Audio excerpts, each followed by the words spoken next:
श्री गुरुदेव दत्त. श्रीमद भगवद्गीतेच्या 11व्या अध्याय आपला सुरू आहे.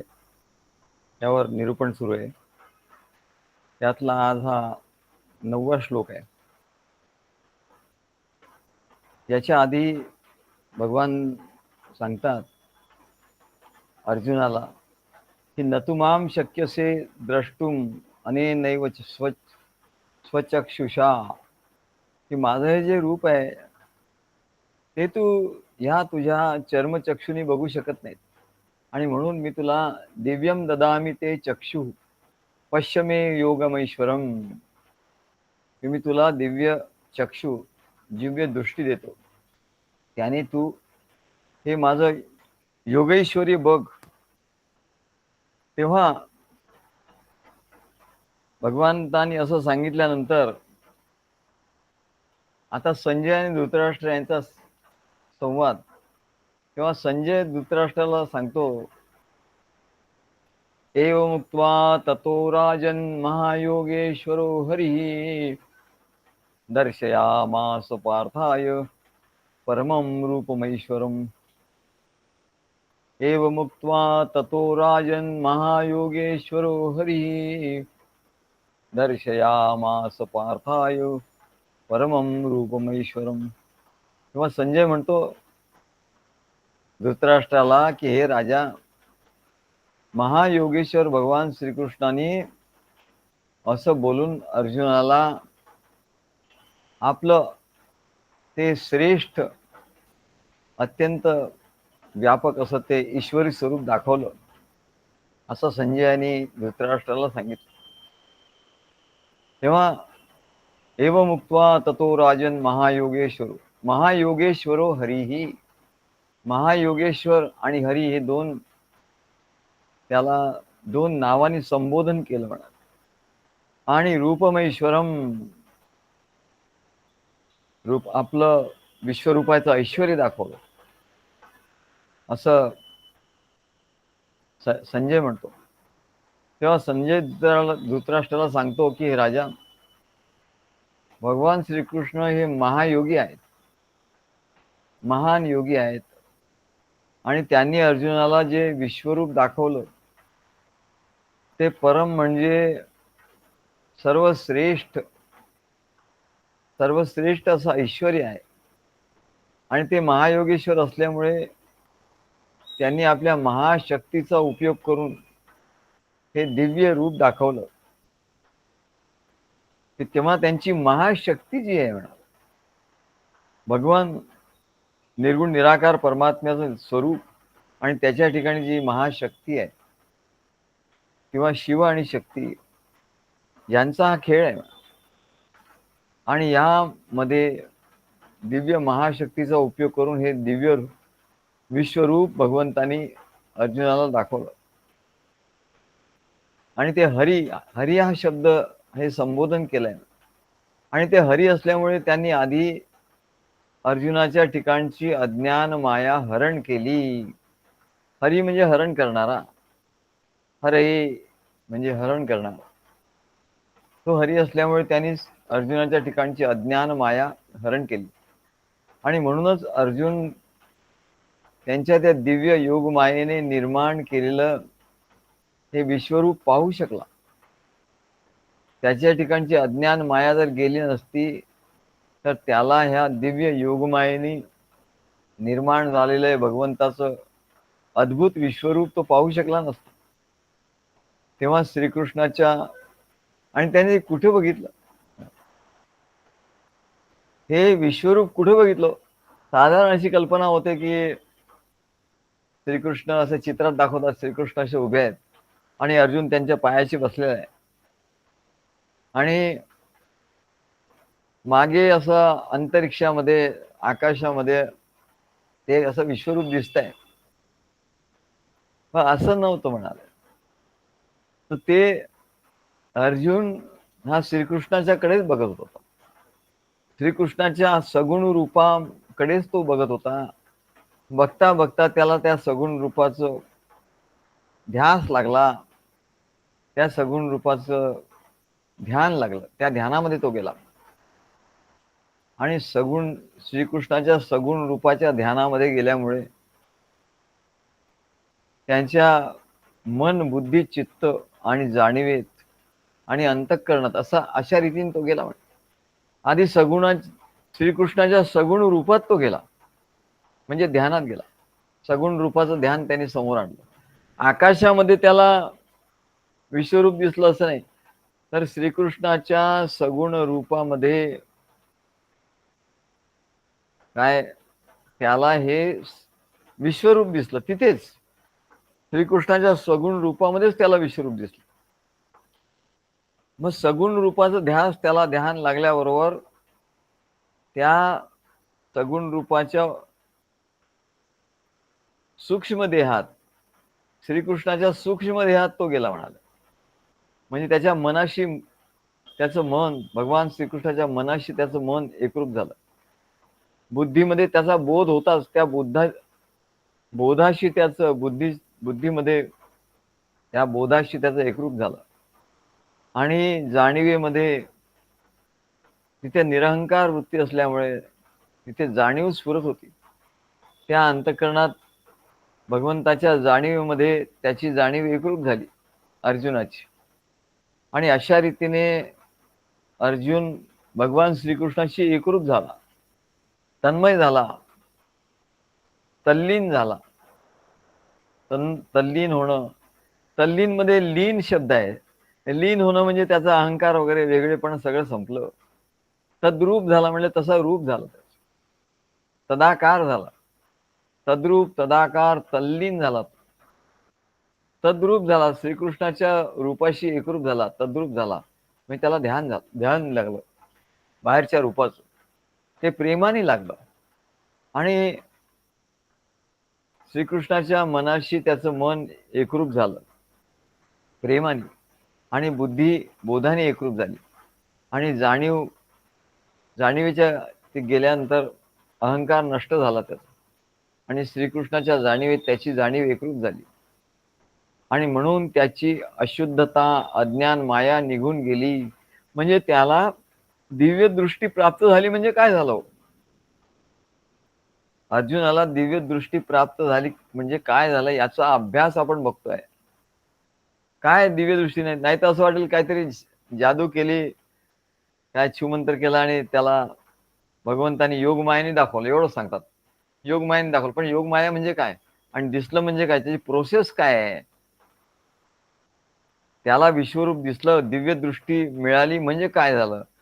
हा आधी श्रीकृष्णाचं रूप, त्या रूपाच्या ध्यानामध्ये तू रूपी गुंतले लोचन, पायी स्थिरावले मन, देह भाव हरपला, तुझ पाहता विठ्ठला, असं तुकाराम महाराज म्हणतात.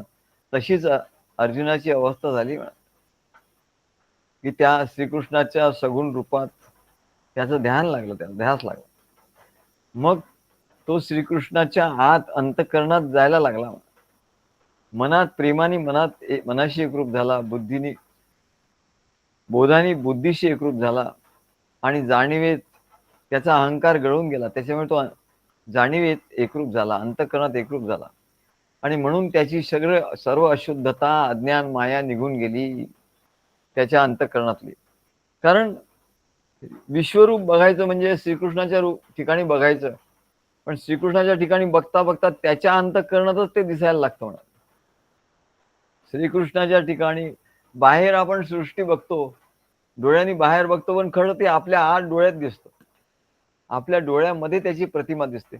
तसंच इथे आत बाहेर दोन्हीकडे भगवान श्रीकृष्णाच्या ठिकाणी त्यांनी पाहिलं, पण त्याचा अनुभव त्याच्या अंतरिंद्रियांना आला. म्हणजे तो आपल्या आत आपोआप गेला म्हणा, त्याला आत जावं लागलं नाही, अंतरयात्रा करावी लागली नाही. हल्ली शब्द अंतरयात्रा, अरे अशी अंतरयात्रा नाही होत. सद्गुरूंच्या किंवा रूपाशी एकरूप झालं पाहिजे. त्याच्यानंतर त्यांच्या सूक्ष्म देहाची, मन, बुद्धी, चित्त, अहंकार, जाणीव याच्याशी एकरूप झालं पाहिजे. असं एकरूप झालं का आपण आपल्या अंतःकरणात आलो, आपलं अंतःकरण शुद्ध झालं, आणि मग ती दिव्य दृष्टी प्राप्त होते. त्याची अर्जुनाची अज्ञान माया निघून गेली. आणि तो श्रीकृष्णाची एकरूप झाला. तसंच म्हणाले, जेव्हा शिष्य सद्गुरु रूपाचं ध्यान करतो आणि सद्गुरु रूपाचं ध्यान केल्यानंतर त्याचं सूक्ष्म सद्गुरूच्या सूक्ष्म देहाचं म्हणजे मन, बुद्धी, चित्त, जाणीव यांच्याशी तो एकरूप होतो, तेव्हा त्याची अशुद्धता, अज्ञान, अहंकार गळून जातो. जोपर्यंत अहंकार आहे तोपर्यंत त्याला ते दिव्य दृष्टी प्राप्त होऊ शकत नाही. मी माझ्या दृष्टीने काही करतो असा वेगळेपणा जोपर्यंत सद्गुरूंच्या त्यांनी शिष्यामध्ये जेव्हा असा वेगळेपणा जोपर्यंत असतो की मी करतोय, मी काहीतरी केलंय, मला काहीतरी कळलेलं आहे, मी काहीतरी करणार आहे, असा अहंकार जोपर्यंत असतो तोपर्यंत त्याला सद्गुरूंशी, त्यांच्या रूपाशी, त्यांच्या स्वरूपाशी एकरूप होता येत नाही, त्यांच्या अंतःकरणाशी एकरूप होत आहे. तो अहंकार वेगळेपणाने वेगळा ठेवतो त्याला. पण जेव्हा या प्रेमाने तो सद्गुरूंच्या जवळ जातो तेव्हा त्याचा अहंकार गळून जातो आणि तो सद्गुरूंशी पूर्णपणे एकरूप होतो. श्री गुरु श्री शिष्य जेथे एक रूप जाहला, ही सद्गुरूंशी पूर्णपणे जो एकरूप होतो मनाने, बुद्धीने, चित्ताने, तेव्हा त्याचा अहंकार गळून जातो आणि तो एकरूप होतो. जसं एकनाथ महाराज म्हणतात, एका भूलला जनार्दनी. एकनाथ महाराज जनार्दनाला भुलले, त्यांच्या प्रेमाला भुलले आणि ते एकरूप झाले. तेव्हा त्यांना दिव्य दृष्टी प्राप्त झाली, ज्ञान दृष्टी प्राप्त झाली. तेव्हा अर्जुनाला किंवा कुठल्याही शिष्याला अशी दिव्य दृष्टी प्राप्त झाली की मग तो विश्वरूप बघण्यासाठी सक्षम होतो. तेव्हा तो विश्वरूप बघण्यासाठी पात्र होतो, विश्वरूप बघण्यासाठी सक्षम होतो. तेव्हा त्याच्या अंतःकरणात त्याला सद्गुरूंच्या आत अंतःकरणाशी एकरूप झाल्यावर त्याला सगळ्या विश्वरूपाचं दर्शन होतं, त्याला अनेक देवी देवतांचं दर्शन होतं, त्याला परमेश्वराचं दर्शन होतं, तेव्हा त्याचं इष्टदेवाचं दर्शन होतं. हेच म्हणाले विश्वरूप दर्शन आहे. तेव्हा भगवंताची योग माया शक्ती दोन प्रकारे आहे. भगवंतानी योग मायेने त्याला अर्जुनाला हे विश्वरूप दाखवलं. तेव्हा भगवंताची योग माया शक्ती दोन प्रकाराने कार्य करते.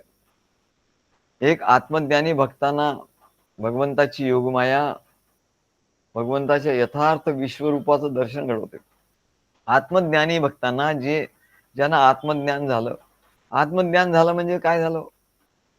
आत्मज्ञान झालं म्हणजे तरी काय झालं की सद्गुरूंच्या मन, बुद्धी, चित्ताशी, अंतःकरणाशी ते एकरूप झाले. त्यांचं वेगळेपण राहिलं नाही, त्याचा अहंकार राहिला नाही, त्यांचा काही वेगळा विचार राहिला नाही. तेव्हा ते आत्मज्ञानी झाले, कारण सद्गुरू हेच आपला आत्मा आहे.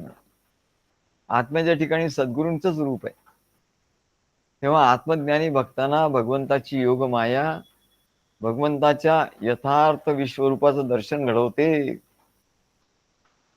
ही एक बाजू झाली म्हणा. तर अज्ञानी जीवाला भगवंताची योग माया ही भ्रम निर्माण करते.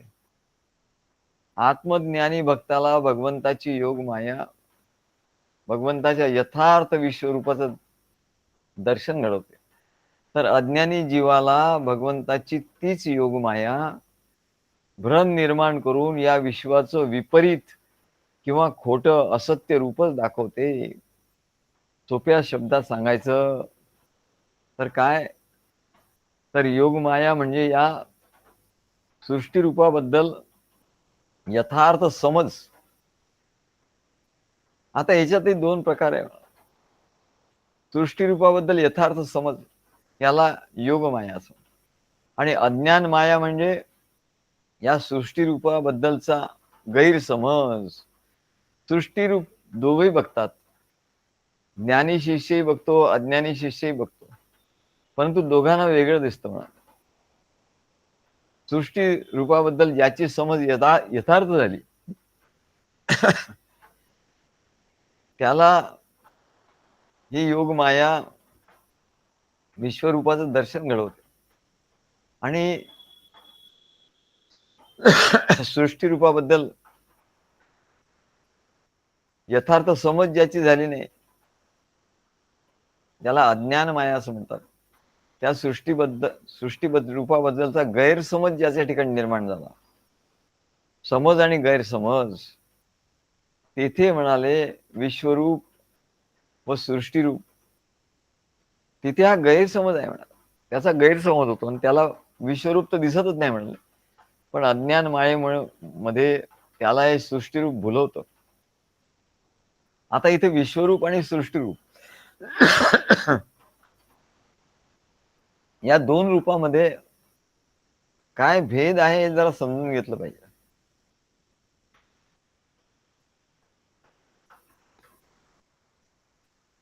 विश्वरूप आणि सृष्टीरूप हे दोन रूप आहेत. अर्जुनाला विश्वरूप दाखवलं, आधी त्याला सृष्टीरूप दिसत होतं. तर विश्वरूप आणि सृष्टीरूप यात काय भेद आहे? आपण बघतो आपल्या डोळ्यांनी ती सृष्टीचं रूप आहे.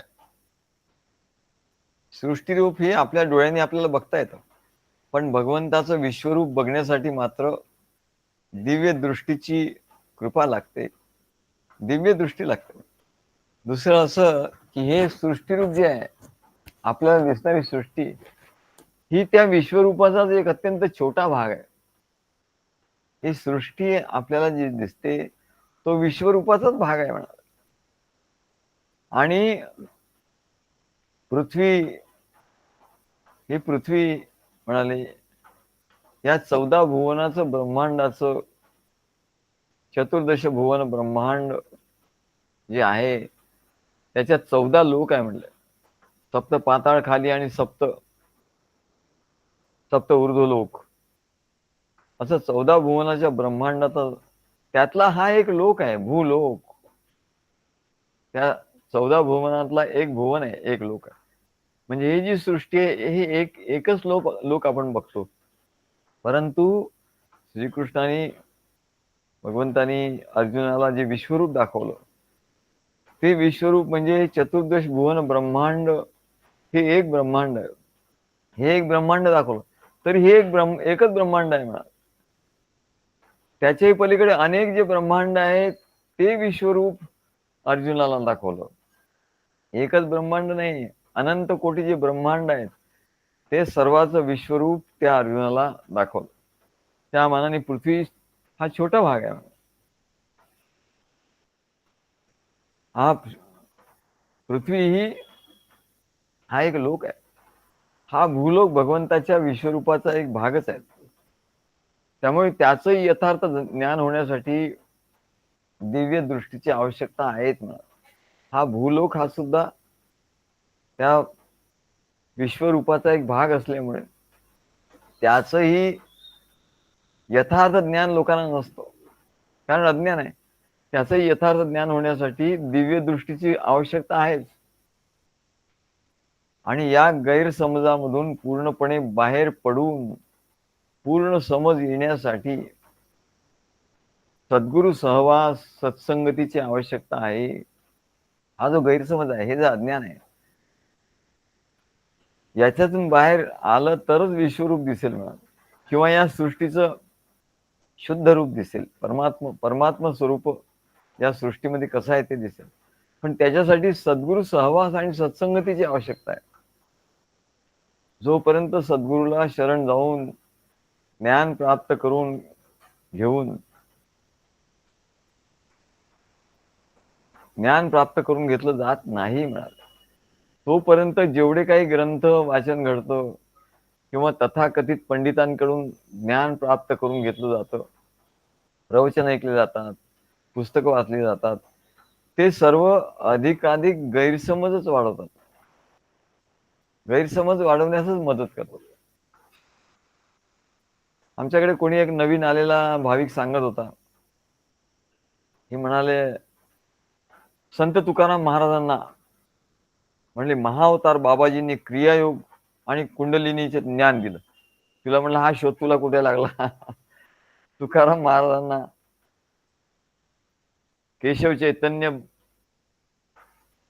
बाबाजी चैतन्य हे त्यांचे सद्गुरू होते आणि त्यांनी त्यांना ज्ञान दिलं, त्यांनी त्याला मंत्र दिला आणि त्यांनी ज्ञानेश्वरीची अनेक पारायणे केली आणि विठ्ठलाची भक्ती केली आणि त्यांना ज्ञान झालं. आणि हे तू काय म्हटलं अज्ञान सांगतोय? संत तुकाराम महाराजांना महाअवतार बाबाजींनी क्रियायोग कुंडलींचे ज्ञान दिलं. हल्ली काय एवढं स्वस्त झालंय, कोणी आहे आणायचं आणि तिकडे त्यांना कोणाशी त्यांचं हे लावून द्यायचं. तेव्हा मी त्याला विचारलं की तू हे कुठे वाचलं? तर तो म्हणाला मी एका व्हिडिओत ते पाहिलं. त्यालाही माहिती नाही की तुकाराम महाराज एवढे एकनिष्ठ होते की त्यांनी आपल्या पदामध्ये काय सांगितलं, पतिव्रते जैसा भ्रतार प्रमाण तैसा नारायण आम्हा लागी. अरे पतिव्रते जैसा भ्रतार प्रमाण, तसे आमचे सद्गुरू म्हणजे एक एक सद्गुरू, एक पांडुरंग, एक विठ्ठल, त्याच्या पलीकडे आम्ही काही जाणत नाही म्हटलं. असे तुकाराम महाराज कोणाकडून क्रियायोग शिकतील काय बाबा? पण हल्ली असं झालंय की कोणी उठून काही सांगतो. तेव्हा यालाच गैरसमज असं म्हणतात, यालाच अज्ञान माया असं म्हणतात. आणि कोणी अनधिकारी व्यक्तीने आपल्या व्हिडिओत काही सांगितलं, त्यांनी ऐकलं आणि त्यातच तो भ्रमण करत राहिला, यालाच अज्ञान माया असं म्हणतात. आणि म्हणून या श्लोकात संजय काय म्हणतो, एव मुक्त्वा ततो राजन, हे राजा धृतराष्ट्र, भगवान श्रीकृष्णाने त्याला अर्जुनाला माझं योग ऐश्वर्य बघ असं सांगितलं. एव मुक्त्वा ततो राजन महायोगेश्वरो हरी दर्शयामास पार्थाय परमं रूपमैश्वरम. त्याला आपलं परम असं रूप ऐश्वर्य दाखवलं. तेव्हा हरी हे जे संबोधन केलंय संजयाने, त्यात असं सुचवलं त्याने की भगवान श्रीकृष्ण ही अज्ञान माया हरण करतात आणि योगेश्वर या संबोधनाने असं सूचित केलं की भगवान आपली योग माया म्हणजे ज्ञान स्वरूप अर्जुनाच्या ठिकाणी प्रकाशित करतात. तेव्हा मायेची ही दोन रूप कशी आहेत त्याचं स्पष्ट ज्ञान होण्यासाठी, याचं आपल्याला स्पष्ट ज्ञान झालं पाहिजे. मायेची दोन रूप आहे, माया एकच आहे म्हणलं, पण ती दोघा व्यक्तींना दोन रूपांनी दिसते. ज्ञानी लोकांना वेगळ्या प्रकारची दिसते, यथार्थ दिसते, आणि अज्ञानी माणसाला ती गैरसमजामुळे वेगळी दिसते, विपरीत दिसते. म्हणून म्हणाले हे ज्ञान, ही मायेची दोन रूप कशी आहे याचं ज्ञान स्पष्ट होण्यासाठी म्हणून आम्ही परमानंद स्वामींचं एक पद घेतलं. ते फार सुंदर पद आहे. हे योगैश्वर्य प्रगट झालं, म्हणाले हे विश्वरूप प्रगट झालं म्हणजे कसं झालं हो, त्याचं वर्णन त्यांनी सांगितलं. बहुरूपी होई एक हरी आनंददायी खेळ करी, एकोहम बहुश्याम. परमात्मा म्हणाला की मी एकटा आहे, एकला आहे, आणि आता मी बहुरूपाने होतो, विश्वरूपाने येतो, बहुरूप होतो, आणि या त्याचा संकल्पामुळे तो बहुरूप झाला. बहुरूपी होई एक हरी आनंददायी खेळ करी. आणि हे कशा करता केलं त्याने? आनंदासाठी. त्याचं स्वरूपच सच्चिद आनंद स्वरूप आहे. तो निर्गुण आहे तर तिथे आनंदही नाहीये. सच्चिद आनंद ते सुप्त अवस्थेत आहे म्हणा. परंतु तू जेव्हा सगुण होतो, विश्वरूप होतो, तेव्हा तो बहुरूप होतो आणि तो आनंददायी असा खेळ करतो. मग त्याने काय केलं? आनंददायी त्याचा खेळ कसा निर्माण झाला, हे विश्वरूप कसं निर्माण झालं? पाही आपुल्या अर्धांगाला प्रेमे माया म्हणतो तिजला. तो एकमेव अद्वितीय, एकमेव अद्वितीय असा आहे. तिथे दोन काही नाहीच आहे. परंतु तो आपल्या अर्धांगाला त्याने काय म्हटलं? माया. प्रेमाने आपल्या अर्धांगाला त्यांनी माया असं म्हटलं. आणि त्या मायेशी तो खेळायला लागला. माये संगे हरी रमला. हरीचं वैशिष्ट्य काय म्हणत, हा हरी म्हणजे रममाण होतो आणि आपल्या भक्तांना रममाण करतो, त्यांच्या मनाला रमवतो. वाजवितो हरी गोडती बासरी, वृत्ती हा रंगल्या धुंदनादावरी. रमवत होतो तो, दमवत नाही मनाला, तो दमवत नाही, दमन करत नाही मनाचं. मनाला तो योगी लोक कोंडतात तसं कोंडत नाही. तर हरीची काय परी आहे म्हणाले, हरीची परी अशी आहे की तो मनाला रमवतो, तो आपल्याही मनाला रमवतो आणि भक्तांच्याही मनाला रमवतो. तो माये संगे रमला, मायेला त्यांनी रमवलं, माये संगे तो रमला. मग माये संगे तो रमल्याबरोबर काय आश्चर्य झालं म्हणाले, जीव शिव जुळे झाले मायेला. तो माया त्या त्या हरी त्या मायेशी रमला आणि त्या मायेला जीव शिव जुळे असे मुलं झाली. तेव्हा आपल्या उपनिषदामध्ये लिहिलेलं आहे, द्वा सुपर्णा सयुजा सखाया. द्वा म्हणजे दोन, सुपर्णा म्हणजे ज्यांना पंख आहेत, असे सुवर्णाचे दोन पक्षी.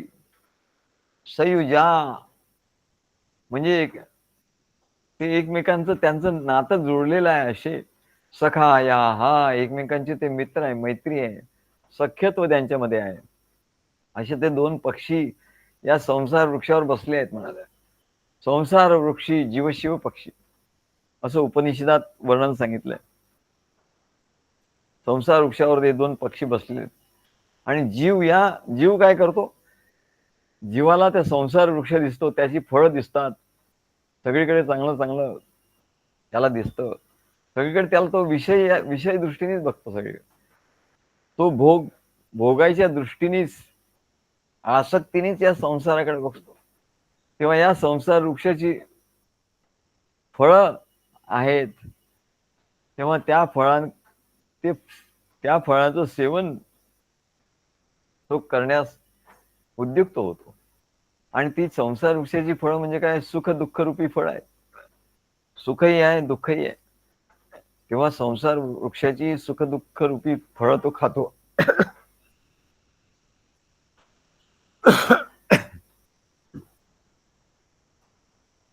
संसार वृक्षाची सुख दुःख रूपी फळं तो खातो जीव. परंतु शिव हा सुद्धा त्याच्या बाजूला बसलेला आहे, त्याचा सखा आहे. पण तो मात्र तो ज्ञानी आहे, शिवाला ज्ञान आहे, जीवाला अज्ञान आहे, म्हणून तो सुख दुःख रूपी फळं खातो.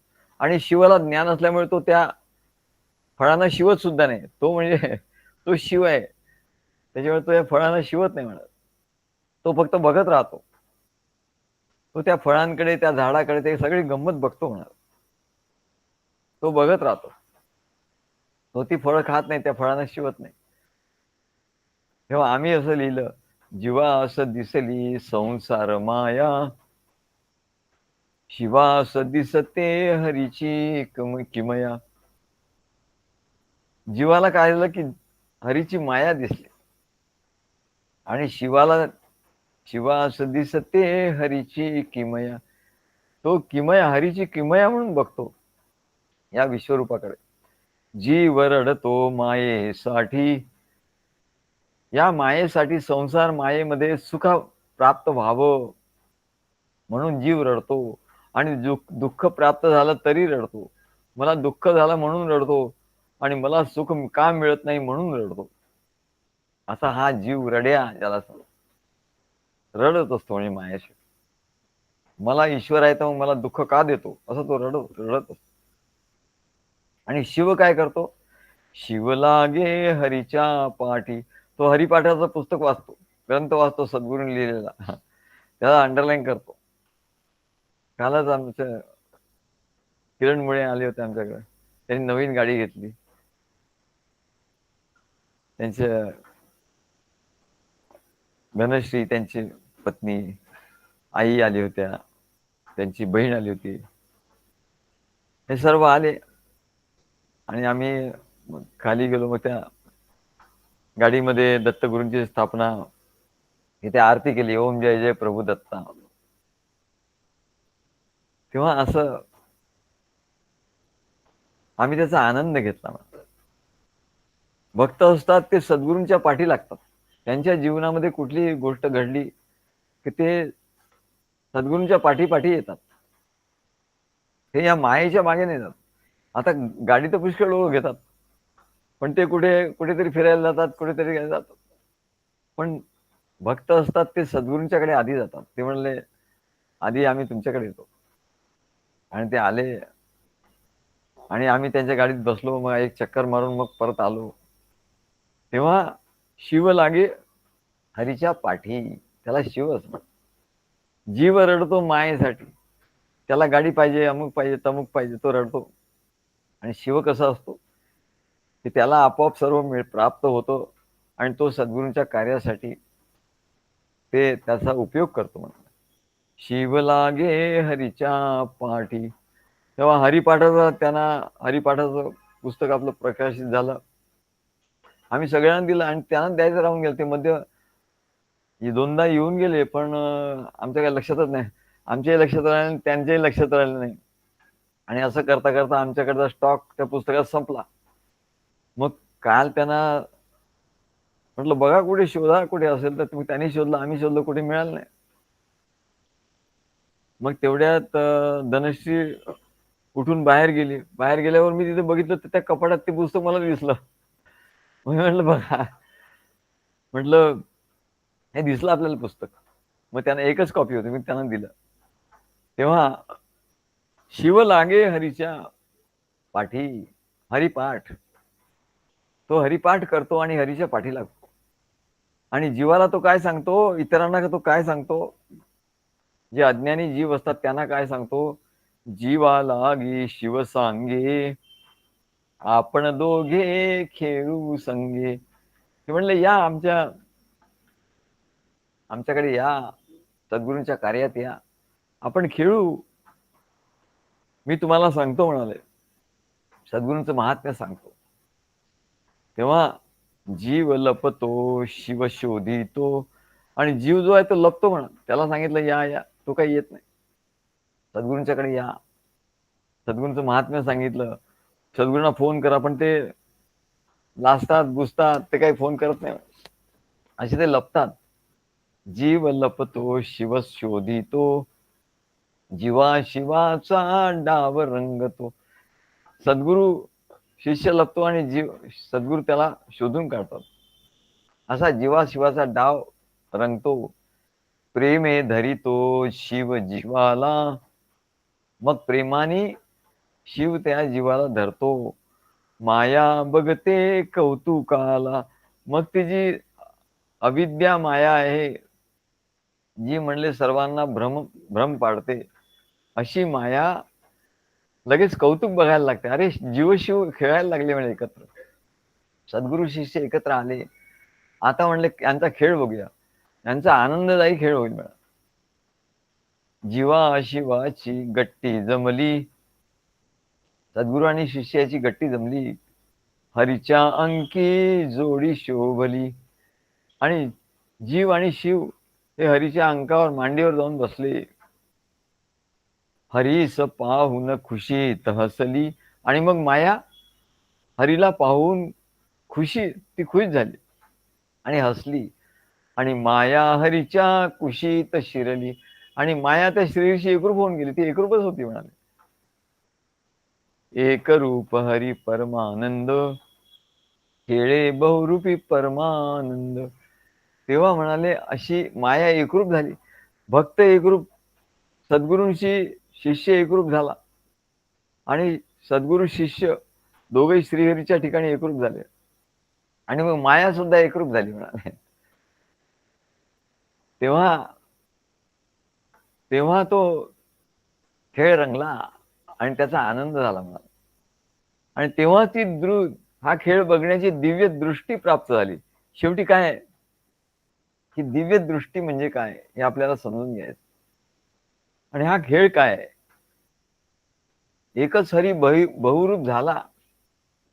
एकोहम बहुश्याम, म्हणजे निर्गुण निराकार असलेला हरी सगुण साकार झाला, विश्वरूप झाला.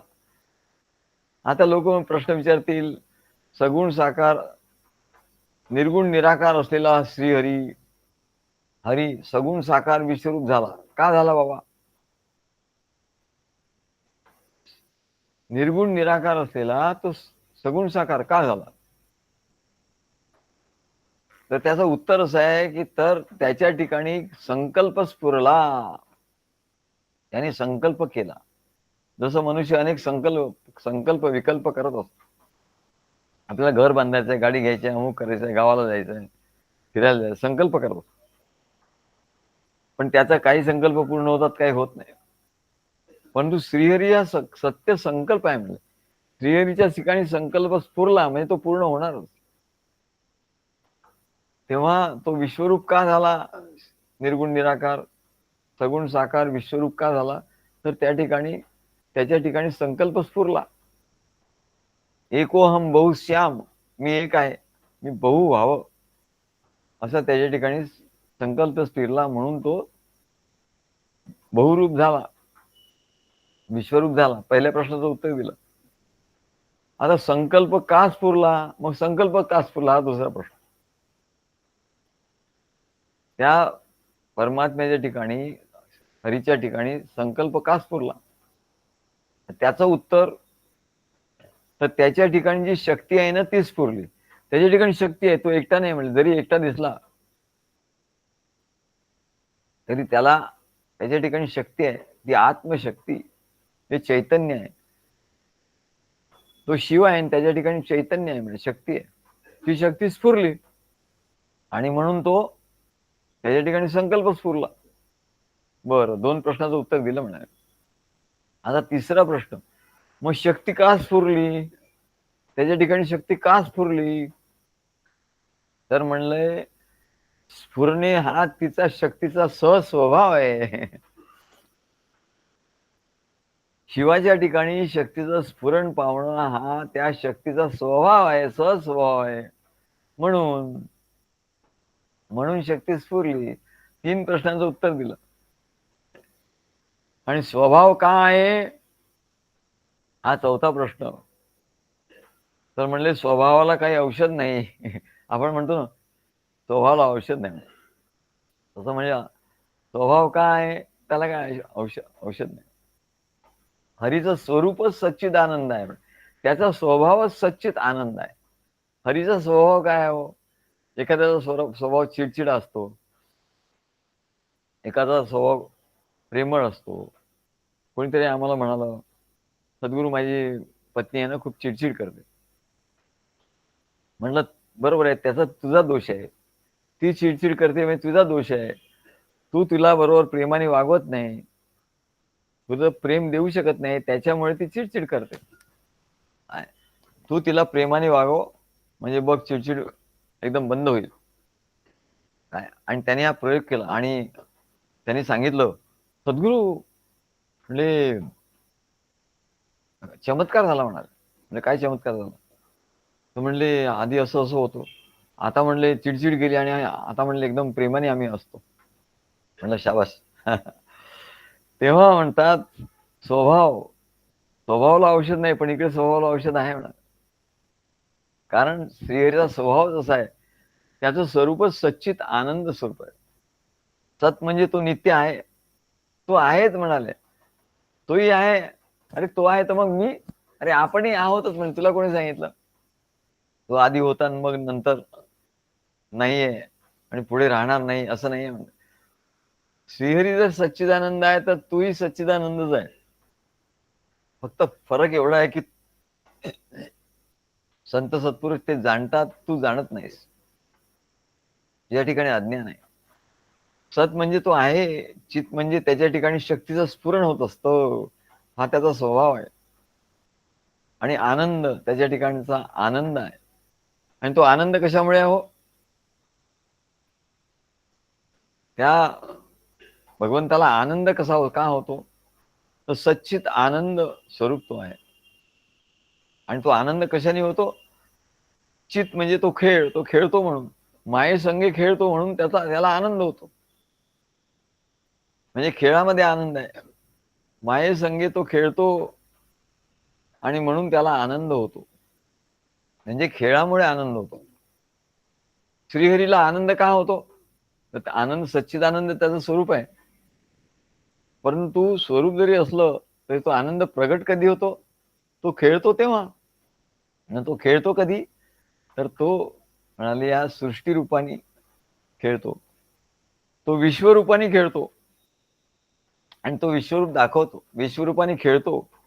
विश्वरूप हा त्याचा खेळ आहे म्हणाले. विश्वरूपामध्ये अनेक देवता आहेत. 33 कोटी देवता आहेत.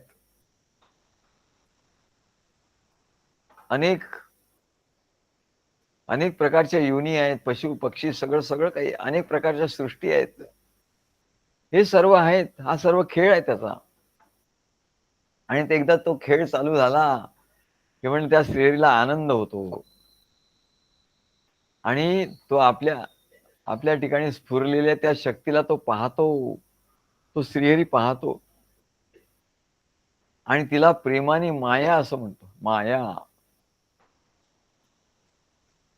श्रीहरी आपल्या मायेला प्रेमाने माया असं म्हणतो. म्हणून ती खुशीत हसते. मग हाच प्रयोग आम्ही करतो. तुझी पत्नी तुझ्यावर चिडचिड करते, राग करते. मग काय? श्रीहरीने काय केलं? तर श्रीहरीने आपली पत्नी जी आहे माया, योग माया, चैतन्य शक्ती, तिला प्रेमाने माया असं त्यांनी म्हटलं आणि त्याच्यामुळे ती त्याच्यावर खुश झाली म्हणा आणि त्यांचा खेळ रंगला. माया म्हणजे मा म्हणजे नाही आणि या म्हणजे जी नाही आहे अस्तित्वात, वेगळी नाही. नाही म्हणजे वेगळी नाही. लोकांना भासते म्हणून ती वेगळी आहे. वास्तविक पाहता ती परमात्म्यापासून वेगळी नाही आहे. काय? म्हणून मा म्हणजे नाही आणि या म्हणजे जी. म्हणजे जी माझ्याहून वेगळी नाही ती असं श्री सांगतात. हरी एक रूपतो आणि प्रेमाने मायेकडे बघतो.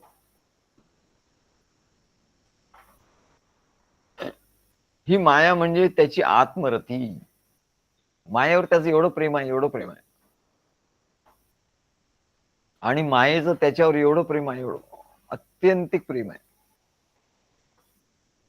आणि ही जी जोडी या विश्वाच्या सुरुवातीला ही जी जोडी झाली पती पत्नीची आणि त्यांचं एकमेकावर एवढं प्रेम होतं आणि त्याच्यामुळे त्यांचा संसार इतका आनंदाचा झाला. त्यांचा विश्वरूपी एवढा संसार. विश्वरूपामध्ये केवढ्या गोष्टी होत. पण त्याचा त्यांना ताप झाला नाही. तिलाही ताप झाला नाही मायेला आणि श्रीहरीलाही ताप झाला नाही आणि त्यांना आनंद झाला. त्याचा खेळ रंगला. श्रीहरीचा खेळ रंगला. त्याचा ताप त्यांना झाला. तसंच म्हणले तू तुझ्या कुटुंबामध्ये तुझ्या पत्नीवर एवढं प्रेम कर म्हणजे ती तुझ्यावर प्रेम करेल आणि तुझा हा खेळ जो आहे म्हणले तुझा हा जीवनाचा खेळ हा रंगेल आणि दोघेही मिळून सद्गुरूंच्यावर प्रेम करा तर म्हणले या कार्याचा खेळ रंगेल आणि सद्गुरूंच्या कार्याचा खेळ रंगला की सगळीकडे आनंद निर्माण होईल म्हणाले. अनेक जीवांच्या अनेक कुटुंबामध्ये तो आनंद निर्माण होत जाईल. तेव्हा तिथे डिवोर्स नाही होणार म्हणा. नाहीतर रुसलं तर म्हणले पत्नी रुसली की डिवोर्स. पांडुरंगाच्या बाबतीत झालं होतं बाबा कधी. आता एवढा परब्रह्म पांडुरंग पण रुक्मिणी रुसली असं झालं होतं. अपवादात्मक असं. पण तोही त्यांचा खेळच होता म्हणा. तोही त्यांचा खेळच होता. तेव्हा याला आत्मरती असं म्हणतात. आत्मरती अविरोधेन इतिही. यात आपला आत्मा म्हणजे सद्गुरू आणि आपलं सद्गुरूचं प्रेम म्हणजे त्या प्रेमात रमणं आणि त्या प्रेमात रमणं म्हणजे आत्मरती. आत्मरती अविरोधेन इति.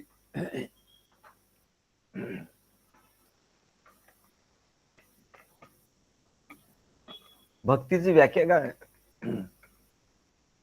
भक्तीची व्याख्या आत्मरती अविरुद्धेने येते. मग आत्मरती म्हणजे आत्म्याच्या ठिकाणी रमणं. पण याचा अर्थ सगळे लोक असं घेतात आणि सगळेच असं सांगतात. आणि सगळीकडे असं लिहिलेलं आहे ग्रंथ, की आपण ध्यान करायचं, आधी डोळे मिटायचे, ध्यान करायचं आणि आपल्या आत्म्यावर लक्ष, हृदयामध्ये किंवा आपल्या त्रिकुटी म्हणतात तिथे, दोन भुवयांच्या मध्ये तिथे लक्ष लावायचं, आपल्या आत लावायचं लक्ष. पण आमचे महाराज सांगायचे, अरे म्हणले असं जे करतात, सद्गुरूंना शरण न जाता असं काहीतरी ते करतात, त्यांना म्हणले आतमध्ये एवढे भयंकर गोष्टी लपलेल्या आहेत. सगळं विश्व, ब्रह्मांड, पिंडी ते ब्रह्मांडी, जे ब्रह्मांडात आहे म्हणले ते सर्व तुझ्या पिंडात आहेत. यात सप्त पाताळ लोक आहे, तिथे म्हणले सर्व राक्षस आहेत. भुवर लोक आहे, तिथे सर्व पिशाच्चे लोक आहेत.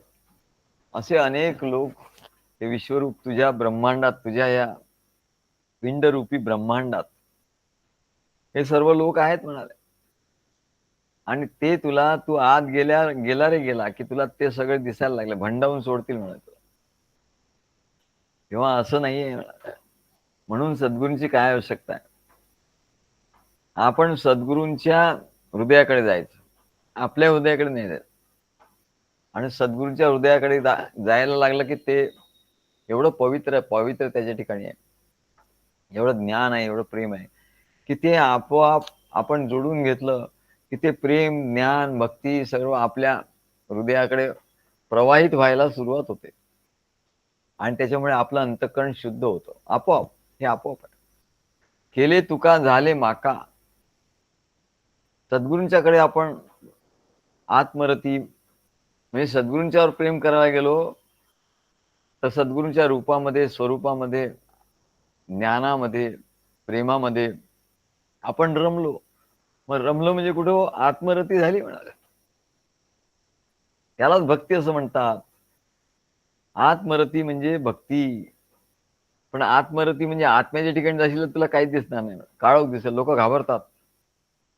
मग त्यांना काय काय होतं, मग ते भयंकर असे हे दिसायला लागतं म्हणा, भयंकर अनुभव येतात. आणि काही लोक तर म्हणले वेडे होतात. तेव्हा असं आपल्या आतमध्ये तू जाशील तर असंच होणार म्हणा.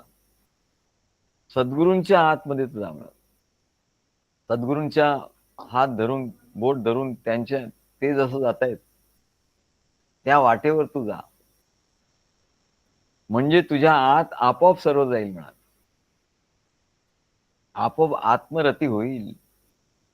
आमच्या महाराजांचा नातू होता लहान, परमानंद स्वामीचा मुलगा, त्याचं नाव मोहन. तो लहान असताना एकदा असे सर्व बसले होते, तेव्हा महाराजांनी त्याला विचारलं, मोहन तुला कोण आवडतं? त्याचे आई वडील आणि आजोबा म्हणजे आमचे महाराज ते बसले होते. तेव्हा त्यांनी बघितलं, तोही मोठा हुशार होता, त्यांनी आधी आईकडे बघितलं. तर आईला वाटलं की आपल्याकडे बघितलं म्हणजे आपल्या म्हणेल की मला आई आवडते. पण लगेच त्याने आपली नजर वडिलांकडे केली. वडिलांना वाटलं की अरे हा सांगेल की वडील आवडतात. असं म्हणता म्हणता त्यांनी एकदम नजर आपली महाराजांच्याकडे आणि त्यांनी सांगितलं मला महाराज आवडतात असं आहे. महाराजांना खूप आनंद झाला.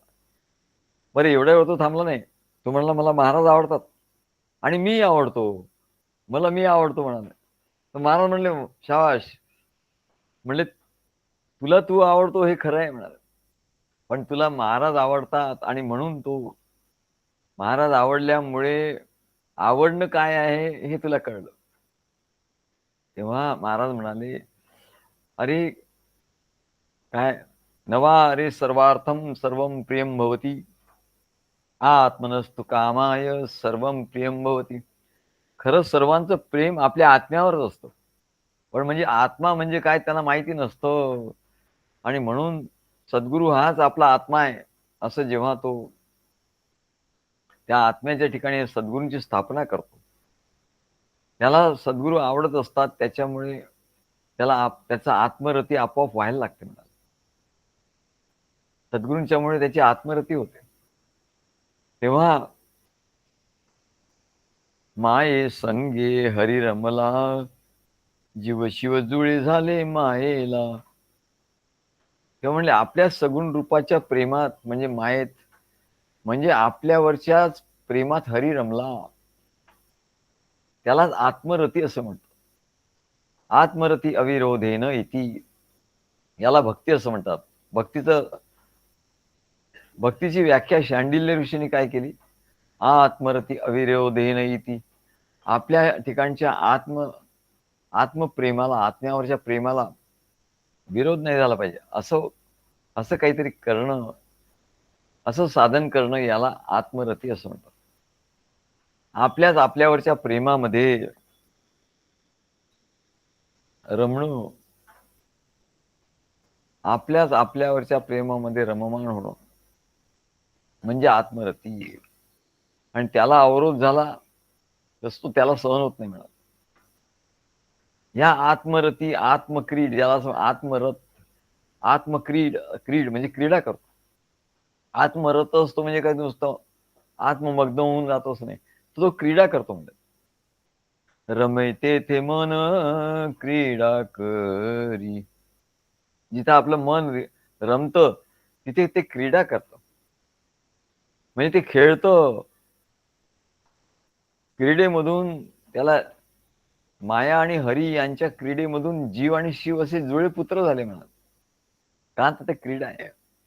दोघं रमले आणि त्यांना जुळे पुत्र झाले, म्हणजेच हरीच्या ठिकाणी द्वैत भाव निर्माण झाला. त्यापैकी एक जीव या नावाने रूपाने जन्मला, तर दुसरा शिव या नावाने आणि रूपाने जन्म झाला. शिवाच्या ठिकाणी आपण हरिस्वरूप आहोत याचं पूर्ण स्मरण. शिव म्हणजे काय, की ज्याच्या ठिकाणी पूर्ण ज्ञान, पूर्ण स्मरण, पूर्ण प्रेम, की आपण हरिस्वरूपच आहोत, हरीचे आहोत, असं त्याच्या ठिकाणी स्मरण होतं. अशी जाणीवच होती त्याच्या ठिकाणी. परंतु जीवाला आपण देहच आहोत असा घट्ट गैरसमज होऊन राहिला. जीवाला काय झालं, आपण देहच आहोत असा घट्ट गैरसमज होऊन राहिला. हा समज आणि गैरसमज यांचा खेळ आहे. समज आणि गैरसमज यांचा खेळ.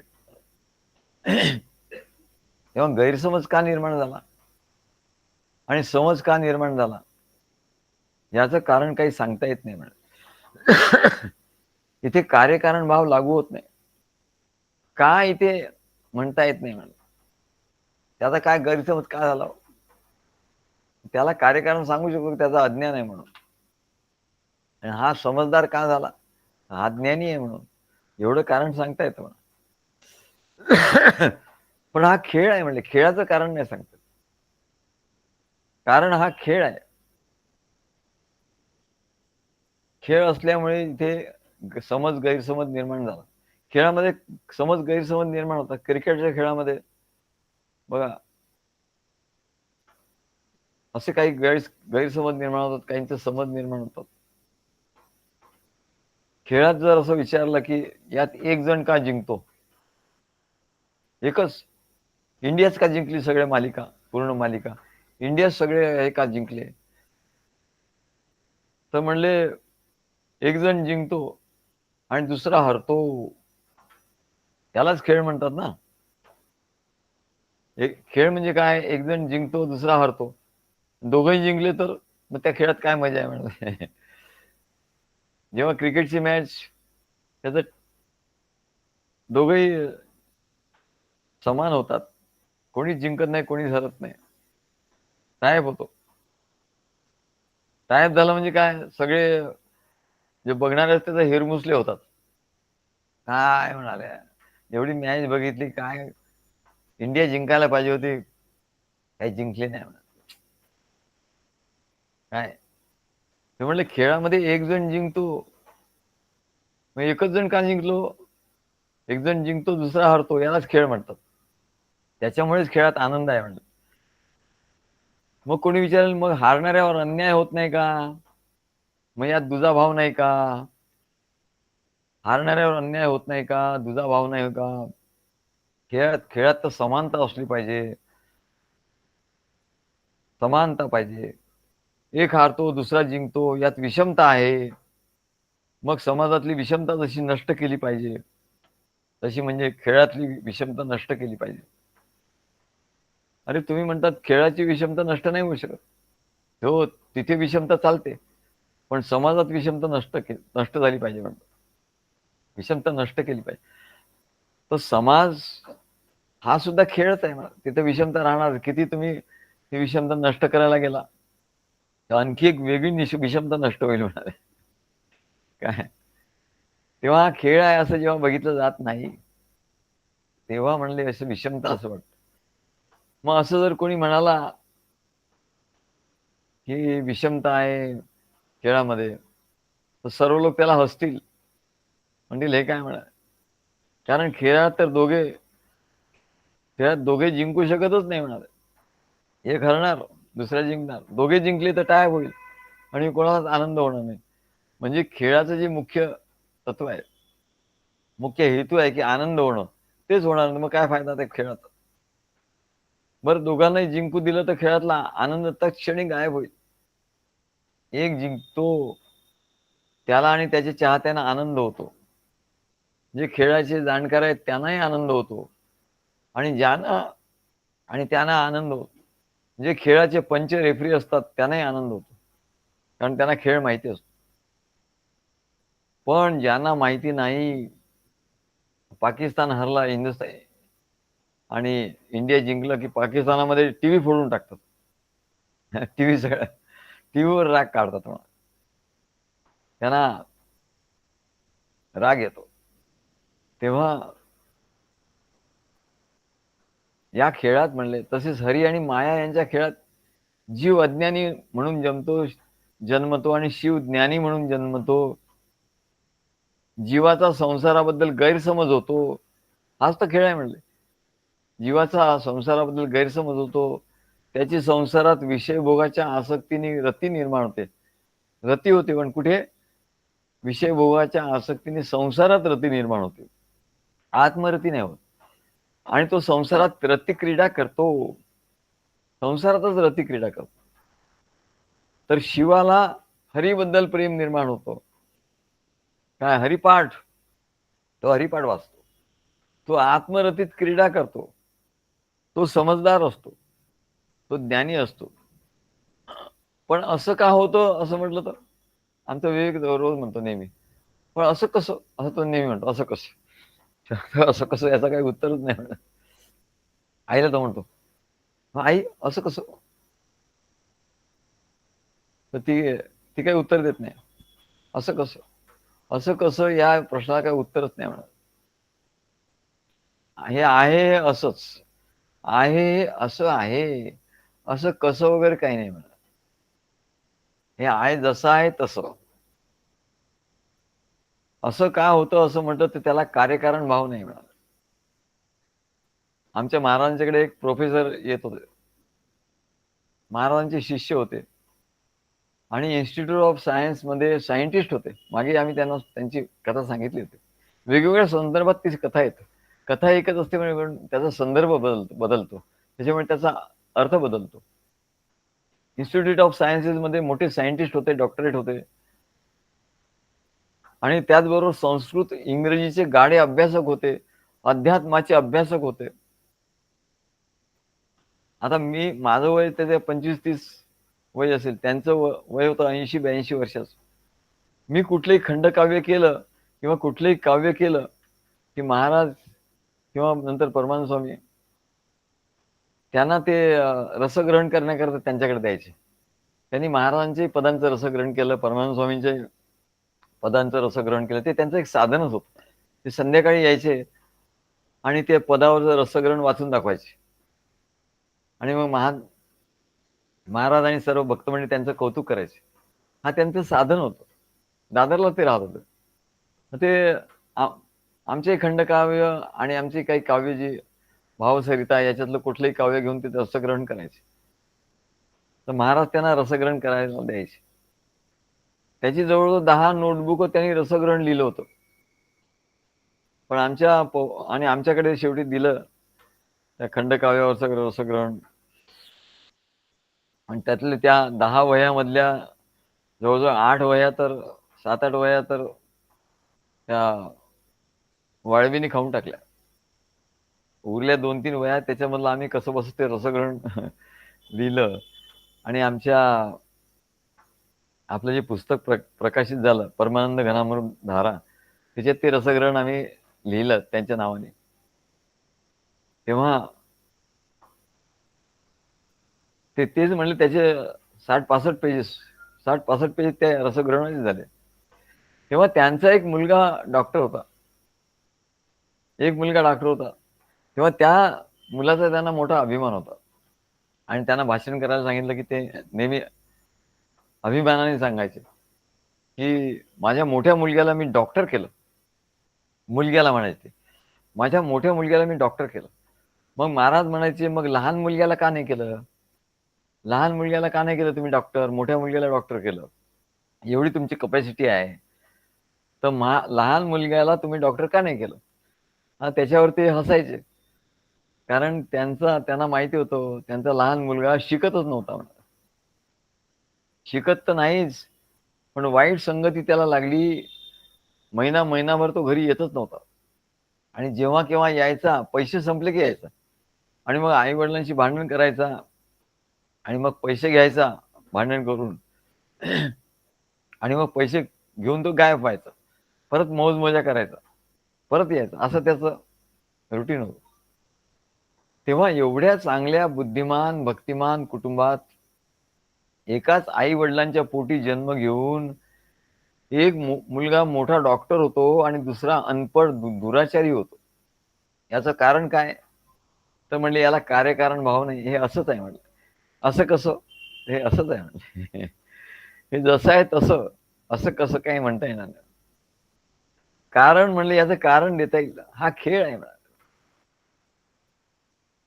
एक मुलगा डॉक्टर आणि दुसरा मुलगा अनपढ दुराचारी चोर असा निघाला. तसंच म्हणाले अरे हे तर जाऊ द्या म्हणाले. याच्यात तर काहीच आश्चर्य नाही. परमेश्वराला जे 2 मुलं झाली म्हणाले, काय माया आणि ईश्वर, माया आणि हरी यांना जी 2 मुलं झाली त्याच्यातली समानता नाही म्हणाले. एक मुलगा ज्ञानी निघाला शिव, आत्मज्ञानी, आणि जीव हा म्हणाले चोर निघाला. हे सगळं त्या संसार वृक्षाची फळं खायला लागला म्हणे. स्वार्थी निघाला.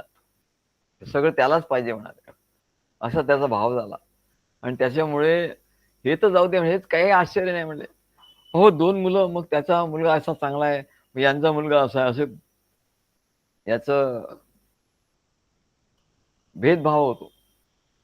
आणि लोक बघत असतात यांचा मुलगा कसा चांगला आहे. आपल्याला मुलाला म्हणतात तू कसा निघाला बघ, तो कसा चांगला आहे, तू कसा निघाला. अहो म्हणले हे तर जाऊ द्या म्हणा, हे तर तुमची सर्वसाधारण मनुष्याची गोष्ट आहे म्हणाल. परंतु हरी आणि माया, योग माया आता काय करू शकत नाही म्हणले ते दोघं. काय असंभव ते संभव करू शकणारे. नुसतं त्यांनी विचार केला, संकल्प केला आणि सृष्टी निर्माण होती एवढी मोठी. तर त्यांच्याच घरात म्हणले, त्यांच्याच कुटुंबात बघा कसं झालं. तर त्यांच्या कुटुंबात एक म्हणाले शिव निघाला, ज्ञानी निघाला, काय आत्मज्ञानी निघाला, आत्मरती निघाला, आणि दुसरा जीव निघाला म्हणले, तो चोर निघाला. संसारात सुख त्याला पाहिजे, चोरून तो सुख घ्यायला लागला. आता हे हरी आणि माया यांच्या बाबतीत घडलं. तर म्हणले आम्ही असं जर कोणाच्या घरात काही झालं तर म्हणले याला काय आश्चर्य, यात काय आश्चर्य आहे म्हणा. तिथे श्रीहरी आणि माया ते म्हणतात की अरे बाबा हा खेळ आहे म्हणा. तेव्हा याच्यात दोघे जिंकणार नाही म्हणले. दोघे जिंकले तर हा खेळ बरोबरीच सुटेल म्हणा. मग त्याचा आनंद होणार नाही. मग जीवाचा शिव कसा झाला हा इतिहास होणार नाही म्हणा. शिव तर शिवच होता, त्याचा काय इतिहास आहे म्हणा. शिवच होता, त्याचा काय इतिहास असणार. पण जीवाचा शिव झाला काय, अगदी मातीतला मनुष्य तो आकाशापर्यंत त्यांनी प्रगती केली, तेव्हा त्याचं जे असतं म्हणले, त्याचं जे आहे ते कौतुक करण्यासारखं असतं म्हणा. जो राजाच्याच पोटी जन्माला आला त्याला काय म्हणलंय, silver born with silver spoon in mouth, त्याचं काय म्हणलं, त्याचं काय. जो अज्ञानातला अज्ञानी म्हणून जन्माला आला, अनेक वाईट गोष्टी त्यांनी केल्या, अनेक पाप केलं, परंतु एक दिवस त्याला संत महात्मा सद्गुरू भेटले आणि तो आत्मस्वरूप झाला. हा त्याचा जो मार्ग आहे, हा त्याचा जो इतिहास आहे म्हणले, तो खरा इतिहास आहे. आणि म्हणून जे म्हणतात की मग आमचा मुलगा असा का, मग त्यांचा मुलगा एवढा, तो डॉक्टर झाला, तो इंजिनियर झाला, तो फॉरेन मध्ये गेला, आणि मग यांचा मुलगा का नाही झाला, मग यांचा मुलगा असा का. अरे बाबा म्हणाले, तर मग तू उदाहरण बघ म्हणाले, हरी आणि माया यांचा मुलगा शिव, जीव आणि शिव, याचं उदाहरण बघ, म्हणजे तुला म्हणले काही त्रास होणार नाही म्हणा.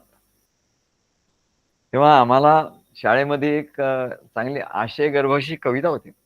परवा आम्ही काहीतरी असं नेटवर बघत होतो, आम्हाला पटकन ती कविता दिसली. अरे म्हणलं, हे तर माझ्या शाळेतली कविता. आम्हाला एकदम आनंद झाला, वा वा वा. आम्हाला ती कविता आवडायची आणि हिंदीची होती. आता हिंदी मराठीचं युद्ध सुरू झालंय. आमच्या वेळेला हिंदी मराठीचं काय ना, हिंदी भाषा एवढी प्रगल्भ भाषा. आम्हाला खूप, आमचा एक भाऊ होता, तो लायब्ररीन होता MP मध्ये छिंदवाड्याला, आणि तो लायब्ररीन होता, त्याच्या लायब्ररीत जाऊन आम्ही हिंदी पुस्तक खूप वाचली. मृगनयनी नावाची कादंबरी, जवळ 1500 का 2000 पृष्ठाची आम्ही कादंबरी मृगनयनी तिथे वाचली. इतकी सुंदर कादंबरी. अरे काय ते मराठी म्हणले आहे काय, मराठीवाले कोणाची काही हे आहे का म्हणाले, कोणाची हिंमत आहे का अशी कादंबरी लिहायची. हिंदीमध्ये रश्मी रथी सारखे खंडकाव्य, मोठे मोठे खंडकाव्य लिहिले गेले. अरे म्हणले, तुमच्या मराठीच्या कोणाच्या कवीचा आहे का म्हणले हिंमत अशी, मोठी मराठीची तुम्ही मोठी हे सांगता, आणि मराठी मोठी नेमकं काय, आणि त्याला टन रला र लावून कविता करता म्हणते काय. आणि तुम्ही चारोळ्या चारोळ्या करता, छंदशास्त्र तुम्हाला माहिती नाही, आणि तुम्ही त्याला मोठी डोक्यावर घेऊन मोठे कवी आणि मोठे हे म्हणता. आपण असं तुलना नाही करत, पण हिंदीचं काव्य हे प्रगल्भ आहे एकदम. हिंदीचे कादंबऱ्या प्रगल्भ आहेत, असे मराठीसारखे नाही फुकट फालतू. मला तर अगदी वाचावंसं वाटत नाही मराठी ते कादंबरी, कविता वगैरे. तेव्हा म्हणाले, तुम्ही आपलं मराठी मोठं हे करता, पण सगळ्या भाषा शिकल्या पाहिजे. संस्कृत शिकलं पाहिजे, हिंदी शिकलं पाहिजे, गुजराती भाषा सुद्धा किती गोड भाषा आहे. आम्हाला आम्ही तबला वाजवायचो तेव्हा ते आम्हाला भजन खूप आवडायचं गुजरातीचं. त्यांच्याकडे कसं असं गोल तबला पेटीमध्ये, आणि गोल असं त्या स्त्रिया आणि पुरुष गोल करून असं फेर धरून नाचतात, इतकं सुंदर वाटतं. તમારો બંગલાનું બાંધનાર કેવ્યો, આ બંગલો ખાલી કરવાનો. હો તમારો બંગલાનું બાंधणार केव्यो, આ બંગલો खाली करवानो. आता एवढे मोठे गुजराती लोक, एवढे श्रीमंत, बंगल्याच्या समोर पटांगणात कार्यक्रम चालू आहे, गाणं कुठलं म्हणतात, तमारो बंगलाનું बांधणार केव्यो. अरे हा बंगला बांधून काय उपयोग आहे म्हणाले, हा बंगलो खाली करवा. एक दिवस म्हणले खाली करावं लागेल. काय म्हणले, मोठं त्या बंगल्याचं कौतुक सांगताय. बरं, सगळे सगळे श्रीमंत लोकांच्या बायका, काय त्यांनी शृंगार केलेला आहे, आणि त्या गाणं कुठलं म्हणतायत, तमारो, हो तमारो बंगलानु बांधणार की. मला मोठं आश्चर्य वाटलं. वा वा, शाबाश शाबाश. काय भाषेचं सौंदर्य, एकेका भाषेचं असं सौंदर्य असतं मला. आमच्याकडे आमचे काका यायचे, त्यांची मुलं यायची, त्यांना मराठी भाषाच येत नव्हती, कारण ते बंगालमध्ये वाढले. आमचे काका त्यांच्याशी बंगाली भाषेत बोलायचे. बरं, एक काका नाही, 3 काका होते, आणि 3 काकाची मुलं होती, ते सगळेच बेटे बंगाली भाषा बोलायचे. आणि आमच्याशी त्यांचं बोलणंच नाही, आम्हाला ट्रान्सलेट करून सांगत होते. त्यांच्याशी डायरेक्ट आमचं बोलणं काही व्हायचंच नाही. सुट्टीमध्ये ते यायचे आणि ते बंगाली बोलायचे. बंगाली एवढी गोड भाषा वाटायची, वा वा काय गोड भाषा, जाळ खाबो असं ते म्हणजे जल पित नाही, ते खातात, जाल खाबो असं. तेव्हा अरे प्रत्येक भाषेचं एवढं सौंदर्य आहे म्हणा. काय नाही, मराठी मराठी घेऊन बसले. मराठी सारखी म्हणले धच्चट म्हणले भाषा नाही. लोकांचा अपमान करायचा असेल ना कोणी कोणाचा, तर मराठीत बोलावं. जास्तीत जास्त अपमान होतो. हिंदीत नाही होत आपण अपमान एवढा. हिंदीमध्ये काय अपमान होत नाही म्हणा, गुजरातीमध्ये काय अपमान होत नाही. पण मराठी भाषेत जर बोलला ना तो, की झाला अपमान झाला. कोणाचा अपमान करायचा असेल ना, तर मराठी भाषा एकदम परफेक्ट आहे. काय बाकी सगळ्या भाषा दूर राहतात. तेव्हा आम्हाला सांगायचं कारण काय आहे, ते शाळेत कविता होती. कशाची? फूल और काटे. फूल आणि काटे, जसं जीव आणि शिव. चांगला मुलगा आणि वाईट मुलगा. आता ज्यांना ज्यांना असं वाटत असेल खंत की आपला मुलगा वाईट निघाला, त्यांनी खंत पार काढून टाकावी म्हणले आपल्याला. अरे माझा मुलगा म्हणजे काय, जीव आहे म्हणून काय, त्याचाच इतिहास होईल म्हणाले. जो एकदम आला, डॉक्टर झाला आणि अमुक झाला, त्याचा काय इतिहास आहे. पण तो वाईट असून त्याच्यातून तो चांगला झाला, हा मोठा इतिहास आहे. वाल्याचा वाल्मिकी झाला, हा इतिहास आहे. काय नाही तर त्याचं चरित्र एका एका एका वाक्यात संपलं असतं म्हणाले. पण वाल्याचा वाल्मिकी झाला तर केवढं मोठं चरित्र झालं म्हणा. त्याच्यामुळे लोकांना असं वाटतं की आपला मुलगा असा आहे, वाईट वाटणं साहजिक आहे. परंतु त्याचा परमेश्वराची सत्ता आहे. परमेश्वर, आपण थोडी काही त्याला असं केलंय. आणि म्हणून महाराज म्हणायचे की तुम्ही एका मुलाला डॉक्टर केलं, मग दुसऱ्याला का नाही करू शकत? तुझ्या करण्यावर नाही आहे असं काही, आणि त्याच्या होण्यावरही काही नाही आहे. हे परमेश्वराची सत्ता आहे. हे परमेश्वराची सत्ता आहे अशी, तू काही नाही करू शकत तिथे. तुझ्या करण्यावर धरण्यावर काही नाही आहे म्हणाल. तू प्रयत्न कर, बरोबर आहे. तेव्हा एकाच झाडावर गुलाबाचं फुलही येतं आणि काटाही येतो. एकच झाड, एकच आहे अशी ती कविता आहे. फार सुंदर कविता आहे. फूल और काटे. है जन्म लेते जग में एक ही. मग त्याची चाल पण आम्हाला माहिती आहे, कारण आम्हाला चालीच शिकवली होती ती कविता लहानपणी. है जन्म लेते जग में एक ही. एकाच जागी ते जन्म घेतात, एकाच आई बाबाच्या पोटी जसं मुलाचा जन्म होतो. एक ही पौधा उन्हें है पालता, एक ही पौधा उन्हें है पालता. एकच रोपट त्या काट्यालाही पाळतं आणि त्या फुलालाही पाळतं. तो असं म्हणत नाही काटा आहे बाजू फेकून द्या, काटा काढून टाका, फेकून द्या, असं नाही म्हणत. आणि फूल आहे ते घ्या म्हणाले, असं नाही म्हणत. एक ही पौधा उन्हें है पालता, रात में उन पर चमकता चांद भी. आणि रात्री चंद्र निघतो, तो म्हणाले, तो आपला जो ती किरण आहेत म्हणाले, चांदी सारखी किरण. रात में उन पर चमकता चांद भी, एक ही सी चांदनी है डालता. दोघांवरही प्रकाश तो आपला एकच चंद्र एकच प्रकाश टाकतो म्हणा. मेह उन पर है बरसता एकसा. आणि आकाशात जेव्हा ढग येतात तेव्हा ते असं बघतात का, की हा काटा याच्यावर थेंब नाही पडला पाहिजे, हा बेकार आहे काटा, हा फालतू आहे, हा लोकांना हे करतो, जखम करतो. या काट्यावर एक एक थेंब पण नाही पडला पाहिजे, त्या फुलावर सगळे थेंब पडले पाहिजे, असं म्हणतो का तो? मेह म्हणजे मेघ. मेह उन पर है बरसता एकसा, एक सी उन पर हवाएं है बही. आणि हवा हवा सुद्धा तिकडे वाहते, ते काट्यावरून व्हायचं नाही असं म्हणते का? नाही म्हणा. फुलावरून वाहूया, काट्यावरून व्हायचं नाही असं म्हणते का? मेह उन पर है बरसता एकसा, एक सी उन पर हवाएं है बही. पर सदा ही यह दिखाता है हमें, ढंग उनके एक से होते नहीं. हे सगळे एक एकसारखं सगळं चाललंय. त्या दोघांमध्ये काही भेद करत नाही, काही फरक करत नाही. पण त्या दोघांचे ढंग मात्र एकसारखे असत नाहीत. त्या दोघांचे ढंग वेगवेगळे असतात. रंगही वेगळे असतात आणि ढंगही वेगळे. रंग काट्याचा काळा असतो, फुलाचा गुलाबी असतो.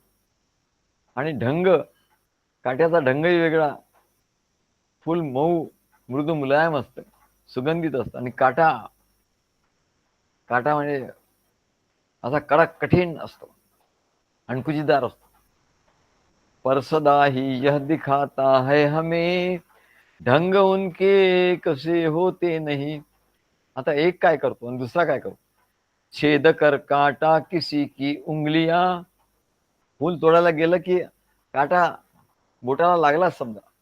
छेद कर काटा किसी की उंगलियां, फाड़ देता है किसी का वर बसन. आणि कपडे फाडून टाकतो. कपड्यात अडकला तर कपडा फाडून टाकतो. आणि बोटाला लागला तर म्हणले रक्त काढून टाकतो. पण याच्या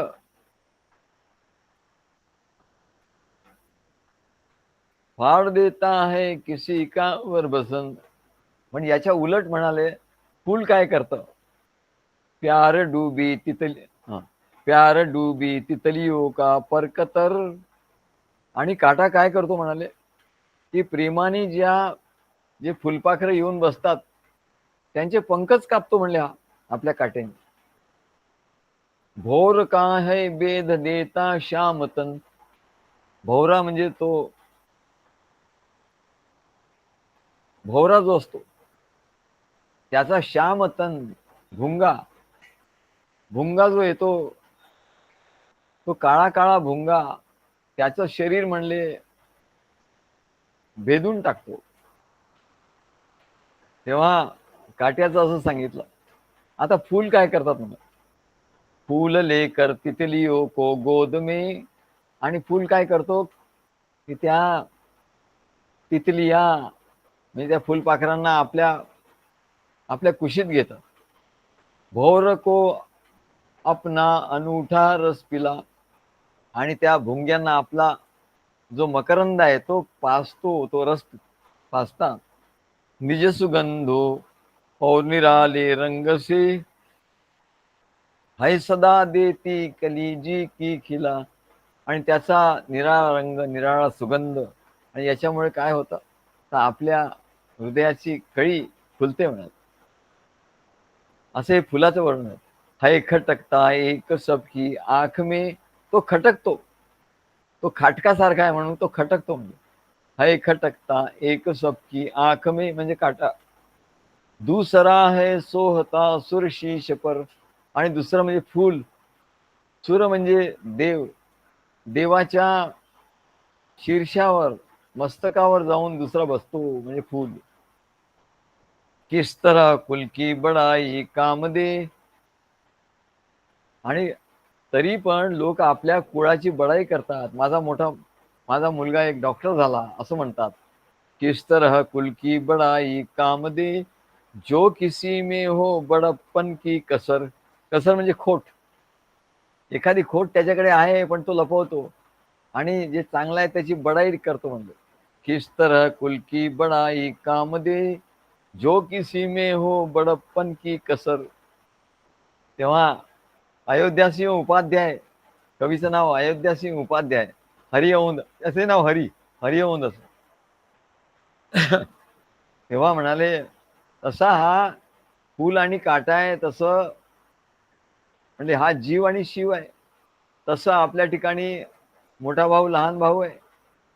काय हे सगळं म्हणले विविधता, हे द्वैत, हे भगवंताच्या सत्तेत निर्माण झालंय म्हणून हा खेळ आहे. आणि या खेळाकडे आनंदाने बघायचं असतं. हा खेळ खेळला जयाने, अनुभवला आनंद तयाने. हा खेळ ज्याला समजला, ज्याने हा खेळ खेळला त्याला आनंद झाला. नाहीतर तो जीवासारखा रड्या, तो रडत बसला. शिवासारखा तो हरीच्या पाठी नाही जाऊ शकला. भक्तीच्या पराभावाने, पराभावाने एक एक भक्त गुणवंत. आम्हा भेटला भगवंत, भक्त आम्ही भाग्यवंत, आम्हा भेटला भगवंत. खेळे नीट खेळे नीट, ना तरी उगाच किटकिट, ऐसा डाव खेळू नको. खेळायचं असेल या डावात, सद्गुरूंच्या डावात, कुटुंबाच्या डावात, संसाराच्या डावात, कुटुंबाच्या डावात, श्रीहरीच्या डावात जर खेळायचं असेल तर किटकिट करायची नाही. जसा तो जीव मायेसाठी रडतो तसं रडायचं नाही. जसा शिव हरीच्या पाठी धावतो तसं आपण त्या हरीच्या पाठी धावलं पाहिजे. तेव्हा एकच परमात्मा आत्मरतीसाठी, खेळ खेळण्यासाठी जीव आणि शिव या दोन रूपाने प्रगट झाला. त्याला संसारात रती होती तो जीव झाला, आणि ज्याला हरीच्या भक्तीत रती होतो तो शिव झाला. आधी हरी मायेचा खेळ रंगला. बघा किती प्रकारचा, किती किती लेवलवर तो खेळ असतो. आधी हरिमायेचा खेळ रंगला, त्याच्यानं हरिमायेला आनंद झाला. त्याच्यानंतर जीवा शिवाचा खेळ रंगला, जीवाचा शिव झाला, आणि जीवाला आणि शिवाला दोघांनाही आनंद झाला. त्याच्यानंतर सद्गुरु शिष्याचा खेळ रंगला, आणि सद्गुरु आणि शिष्याला आनंद झाला. त्याच्यानंतर त्याच्या आधी म्हणाले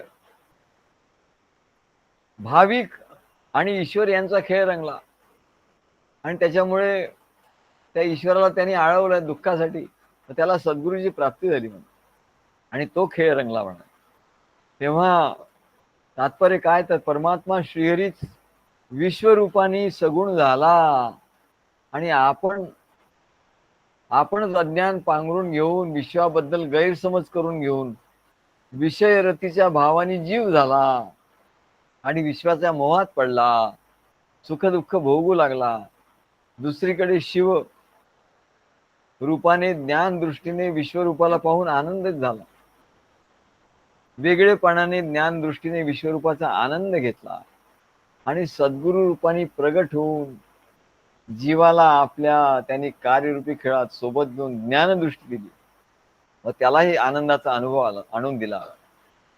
आणि जीव शिव दोघेही या सद्गुरूंच्या धर्म कार्यरूपी खेळात खेळून खेळून खेळून, आणि म्हणून सद्गुरूंच्या धर्म कार्यरूपी खेळात खेळणं हेच सगळं आनंद आहे म्हणा.